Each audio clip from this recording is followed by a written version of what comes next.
everyone, welcome back to my channel and to another video. This video is about my prep for my stall at Plannerfest. It's a bit random and I'm leaving tomorrow, so I've done a lot of the prep, but I thought if I filmed it while I was doing it, I would probably get like stressed and the video would basically like teeter off into nothing because that's what happens when I get stressed. But I think I'm pretty much done, so I'm gonna kind of pack my stuff with you and show you what we're doing as we go, how I've made things, just sort of like tips and tricks I guess for having a stall. For some context, Plannerface is 7 years old. I believe I had my first stall in 2017. I think it was Manchester Plannerby, so actually Manchester again, which is fun. If I have any pictures of like old stalls, I'll put them around as I'm speaking because I feel like I've done quite a few and things have evolved a lot as the shop's grown, our product range has grown, how I've displayed things has changed a lot. Oh, and I can also drive now, so when I first started doing stalls, either I took the train or Tom took me. When I went to Manchester Plannerby, I took the train there and got really flustered and he had to come and drive me and pick me up and take me home. So I would not recommend trying to do a stall in a suitcase. I mean, it can be done, but like it was stressful. And I guess a few other things to note. A lot of my products are in stock, so I've got my like stock shelves behind me, ignore the mess. So a lot of my products are already made. It's a case of kind of pulling them off the shelves rather than making them for the event. So my prep might look a little bit different than someone who is completely made to order. I do keep some separate event stock aside just because it makes things a bit easier, but then I have other items where I take the stock every time and like take it off my shop temporarily. Sometimes I don't even do that and I just know that it's probably not going to sell, but I only do that with items where I know I can replenish it, so stuff I make myself. So as I said, this time I'm preparing for Plannerfest. I have two 6-foot tables, so 12 foot in total, which is more than I've had for a while. I think the last two events I've had 10 foot, so I'm trying to fill a little bit more space without making it look really cramped. And I've also changed my approach for scripts, journaling kits and doodles. So I've had to like, well, I don't know for sure how it's gonna work. And I also haven't got room to do a mock stall, which I would recommend if you have room. I just don't have 12 foot of tables and I didn't want to put it on the floor. But for Plannerfest, the event is on the Saturday, but I can arrive on the Friday and basically have like all day to set up. So it's not going to be a case of like rushing to get it right the first time. I've got some options I can play around with and just kind of tweak it and see what works. So I'll show you what I've done so far. So starting with sticker kits, I know for my sticker kit storage, I have these like tiered acrylic displays and I know that I can fit 20 kits. So I've gone through my existing stock and taken kits from 20 collections and I've kind of put them like to either side so I know where each collection begins and ends. And I will just take this entire box with me. It does have a lid. This is an order at the front, so that's being collected anyway. And this will be quite easy to put out because it's already separated into sections. And for my kit collections, I typically take 5 of each size, so 5 SVK, 5 mini. And then I know that when I count them, when I get back, if I have less than 5, I know I have to adjust the stock on the website. So I do it that way rather than like taking 5 off and then potentially putting 5 back on. I find that it's just way less work. And because I can make extra kits if I need to, it's not a problem. So this is my like script and doodle stock, and this is the like online stock. I have separate stock for events. I just find this way less stressful because I don't like to restock scripts if I oversell. It's a bit, well, it's not too bad on the graph tape, but it used to be really annoying on Silhouette. So this is what I've changed this time. I used to have them in albums. I've still got my transparent icons in albums, but I used to have the doodles and scripts like this as well. And I just found like when customers were like flicking through, only one person could really look at a time. You couldn't see what was there. Like with these, because they're labelled, you can look and think like, oh, I want a camera doodle, so I'll go to the camera section, but I didn't have that before. So it was quite a lot of time to set this up, but I do think it'll be well worth it. So I will link these boxes down below and the dividers, and I just made some stickers to go on the top. I wasn't sure how to affix these because I thought like if it leaves some adhesive it will look really messy on the back. However, I don't think I'm going to change this, so it doesn't really bother me at this time, so that's why I've made them stickers. So I've got 2 of each for doodles and 2 scripts. The scripts ones are just a different colour, so you can see it's sort of part of a different range, and I've got my price on here as well. Speaking of prices and signage, this is my big like master price list.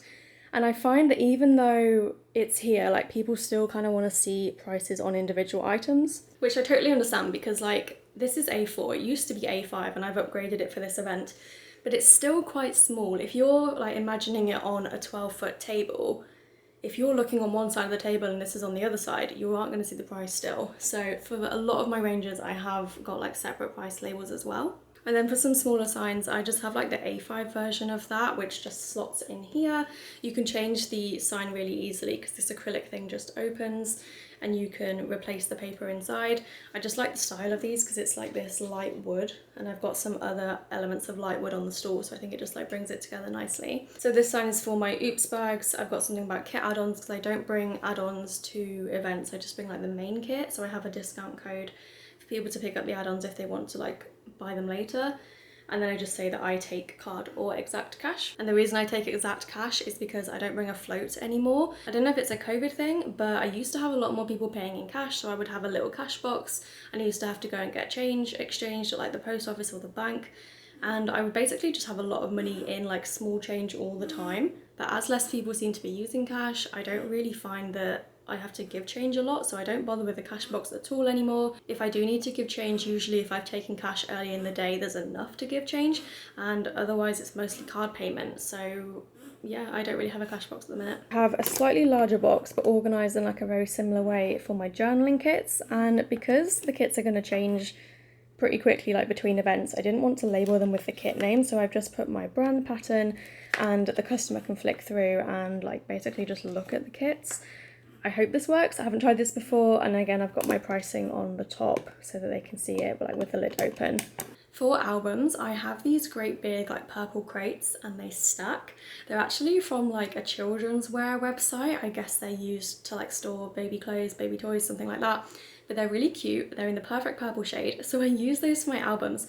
I have the large one on the bottom with the large albums like leaned against one side, and then on the top I have like a smaller one with reusable albums in it, and it creates like a nice amount of height, and it's also like functional storage. I can put things underneath if I need to, and obviously I can carry things to the event with them, and if I don't need to use them for that, they fold down, so they're just really versatile. I would highly recommend like folding boxes if you can get them. For my washi tape, I used to just have it in this like acrylic drawer, and they kind of roll around, they don't fit properly, so we looked on a 3D printing template website and looked to see if they have any washi items, and I ended up finding this print where there are arms, and I really liked it. So we've modified it a little bit. We're not using it exactly how the creator printed it, but I've basically got 3 arms and I'm stopping them from moving with elastic bands. So this is what it looks like, and because we printed it, we were able to make it like the perfect shade of purple. So I've just got 3 levels. I mean, you can see the elastic bands if it's like this, but most people will be viewing it from like a top-down kind of angle, so it doesn't bother me.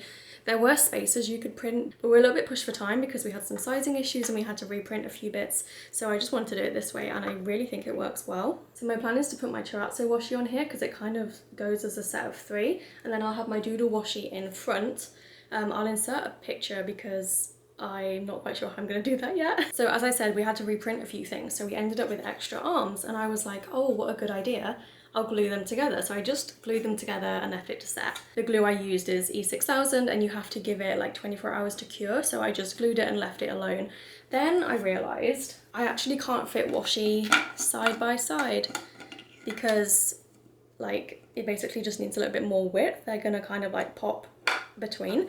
So I think what I will end up doing is kind of putting them like this. But I'll insert a picture of how it looks because it looks better with more rolls of washi. So a washi display is something that I will be like continuing to work on. I really like this, and I think it would work well if they all fit side by side. It's just a shame that I didn't check first that they would fit widthways. So then coming back to this one of the issues we had was that the arms on the first version were too like tight to fit on this pole nicely. So while I was testing that, I accidentally snapped the arm off of this one.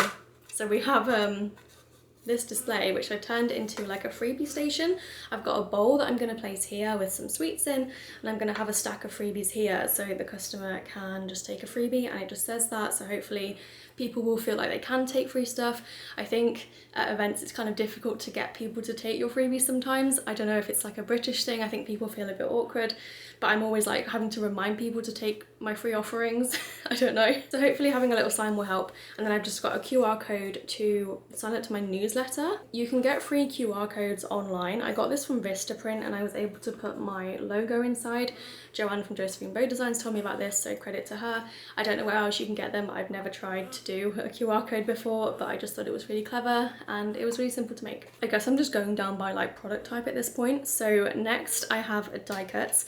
I've got my old mystery die cuts and I'm not like putting them on the shop yet, but they're a really good item to bring to events because they're small. And I think when people want to go around every stall and like buy something from every stall, because that's something people like to do, is support everyone, it's like a nice small item to offer. So I have this little display. It's actually the same display that I put my freebies in for when I pack orders. I have my PR team freebies stacked on this, but I ordered a few extra ones for events and my die cuts fit really well. I have a sign that will just sort of blue tack to the top with the pricing, and then I have them either side so that you can view the ones behind quite easily with the tiers. I have some journaling cards this time, again from old mysteries that I've never like taken to events before.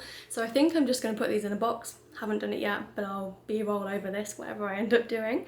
I have magnets, which I have just in a small little dish. I don't have a lot of them, and I also don't have a lot of displays that are flat, so it's nice to have something like lower down to add to like the interest with the heights. And I think the final product I have is some notepads. So I do have these in another purple crate that also stacks, but I've got an even smaller one on top. So the bottom one is like the medium size that I use for the albums, and I have the smaller one on top, and the smaller one is great for my smaller notepads, and I have the bigger ones down below, and again it creates some height. So another thing I've done this time, which is kind of specific to this event, the mystery sign-ups are actually open while I'm at the event. So I've made a little A5 sign with the sneak for the month and information about the sign-up. I don't know if I'll get any sign-ups from this, but it's also a bit close to the wire, like the spots close on the day. But I might as well give it a go. It's a lot of people to have like exposure to, so I think it's worth a shot. In terms of how much stock to bring, I try and bring a little of a lot of things. So I said I only bring 5 of each kit, but I bring 20 collections. For albums, I probably only bring a handful of each design, but I try and bring like a broader range. I think it's better that way because I'm hopefully going to appeal to like a wide range of people. I try and bring extra units of things that I won't always put out straight away, mainly like the bigger, more chunky things where it would look a little bit strange if there were gaps. So like washi tape, notepads, stuff like that, where I think because it's quite substantial, if there is a gap, you'll see that there's a gap. Things like my sticker sheets, you can't really tell how big the stack is by looking at it, so it doesn't look quite as weird. So I have these pink plastic boxes. This is how I typically pack my things for events. They're pretty long, and I find that for my variation of products, things seem to fit really well. I believe they are, okay, this is the brand. I got them on Amazon though, I think. So I have 4 of these. I usually only take 3, but I think I might need 4 this time. So these are the albums that I had in here from my previous event. Like I said, when I've got event stock, I don't unpack it, so it makes it a bit easier to get ready for the next one. So I think I'm going to fill the rest of this box with the rest of the albums that I'm taking. All of the albums that I've got packed already are from the old range, and I want to add some of the floral range in. So I have removed all of that from the shop right now, and I'm just going to put some in here. So I ended up clearing this box and moving stuff into this one. So this is more of a miscellaneous box. I'll probably have to move these albums because they don't fit this way up. And I think I'm going to get some mini albums because I know I don't have many of those in my stock at the minute for the event. So I was able to fit some boxes of stickers in here, which is good. I'm quite conscious of not overloading the weight of any one box because I know I'm not that strong and I'm not going to be able to carry anything if it's too heavy. So I have quite a lot of flat room in the top of this box, so this is where I would look at trying to fit my signs in because they're really thin, so they can just like sit on the top. These wooden bits are a little bit more annoying, but there's normally small gaps where they can slide in quite well. So these can go on here, which works really well. I had already packed this one, so this has got more small albums, large albums, reusable dividers. This is like a clearance bin I made, so I've never done this before, but these are all old sticker sheets that I'm basically not going to sell. I'm giving it a go, bringing them to events. People can just have a rummage through. They're really not organised, so it will be a case of having a rummage, but I've got them at £1 each or 10 for £8, so 80p a sheet, which is a really good deal. And then this one is more scripts, and then I've got my Parma Violets. I always bring these because they're purple. Not a lot of people actually like them, but I think it's worth it for like the brand recognition. So the struggle now is figuring out how to get these into like a box or a bag where they're not going to get damaged. I've got 2 white tablecloths which will go in a bag. They aren't going to get damaged or anything, so they can kind of just go on the top. Do always check to see if you have tablecloths included. This time they are navy and I wanted white, so that's why I'm bringing my own. And this is my notepad storage. I usually just carry it because this is where it's gonna stay, so it's the only thing that I don't really sort of properly pack away. So in terms of things that I haven't shown, I have a flat fabric banner on my table that just hangs down the front and has my logo on it. I got this a long time ago, but I think it was from a company called Banner Buzz. I tried to find the receipt and I can't find it anymore, but I think that was who I got it from. I also have 2 roller banners. I got both of these from Instant Print. I got one 3 years ago and one this week, and they seem the same. My one a few years ago is much lower quality, but I think that was me, and I looked at the proof and the proof is low quality, so I think I just didn't make the file very well. However, from across the room you can't tell, so it doesn't really bother me and I still use it. But I would recommend some kind of roller banner or something with height that has your logo and branding on it, because you will be spotted from further away, which is what you want. Everything I have for events is purple or pink or dark purple, so my branding colours, just because I want it to look really cohesive. And it means if I swap things out at any point, there's going to be something that matches, hopefully. In terms of logistics, I did actually purchase a festival trolley this time. I borrowed Sarah's at the last event I did, and it made such a difference. So it's basically a collapsible trolley that you can wheel your stuff around with, and quite often, depending where events are, especially if they're centrally located, parking can be a bit of an issue. Usually we're allowed to park in a drop-off zone, unload our bags, and then we have to go and park somewhere else. So to have a trolley that you can carry things in really quickly with, it makes a massive difference. I ended up with one that doesn't actually collapse that small, but it has quite a big weight capacity limit, so I think it will hopefully make up for it. And I guess my final tip would be to try and give yourself as much time as you can. You don't want to be rushing on the day.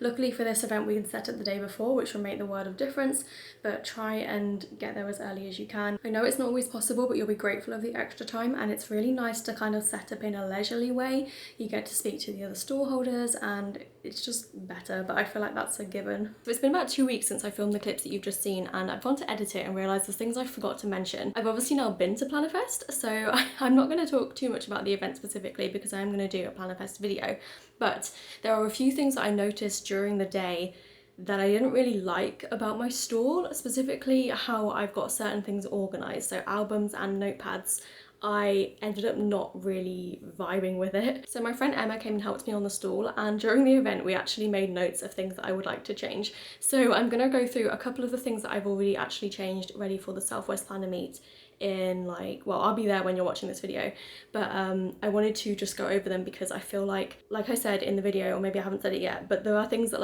I'm always changing, and I think it's important to recognise when something doesn't work as well. So for my albums, we realised that I wasn't actually really displaying much. I had them organised in a way that was efficient for travelling and space efficient on the stall, but it wasn't really selling the albums, showing the designs, or letting anyone know what they were unless they had a rummage. And obviously you need to get people to come to your store to have a rummage. They won't just come and look without seeing something that catches their eye.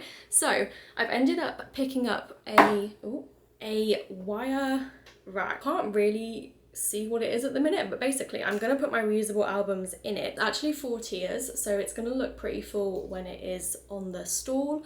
I did really want a collapsible one and I couldn't get one in time, but apparently the collapsible ones don't even collapse that much, so I'm not feeling too upset with this one. And I was going to spray paint it purple, but we're a little bit nervous that I'll ruin it, so I'm not going to do that. So this is an example of how they will look. Obviously it will be way more full, but you can see all the designs without having to look through boxes. They're just all on display, so I think it's so much better. The other thing I picked up was some laser cut plywood storage that slots together, so it does come apart for transport, and then you can build it again when you need it.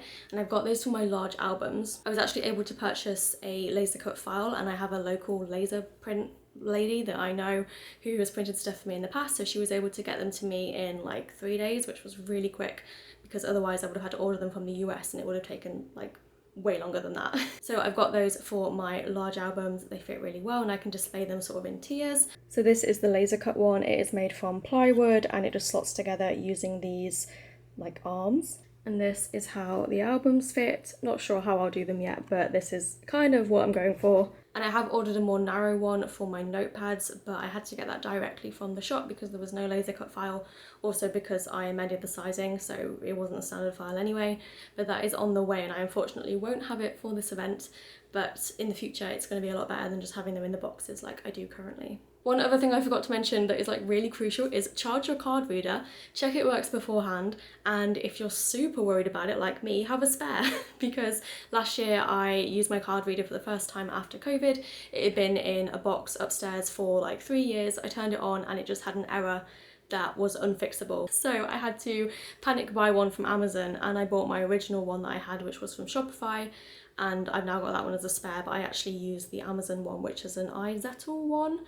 I like that more. I originally had always used the Shopify one and thought that was like the best one to have because I obviously use Shopify, but I actually really prefer the Zettle one, so I would do a little bit of research on those, look at which ones you think you might like. SumUp is another popular one. Maybe compare the fees and stuff. The Zettle one is like a PayPal subsidiary, so they have similar fees to PayPal. And then another thing that I always regret not doing enough is take photos of your store, because you can use them on social media. It looks really nice to have your products displayed in a way that is like unusual, unless you normally set stores up often or have your products set up in your like office or something. I don't normally get to see my products laid out in a nice kind of displayed way, so it's fun to use those on social media. And it's also helpful for the next time you do an event, if you can reference a picture of a previous event, you've got an example of what you're aiming for when you set your stall up again, and it just speeds me up a lot to do it that way. So I think that is everything that I wanted to add that I forgot.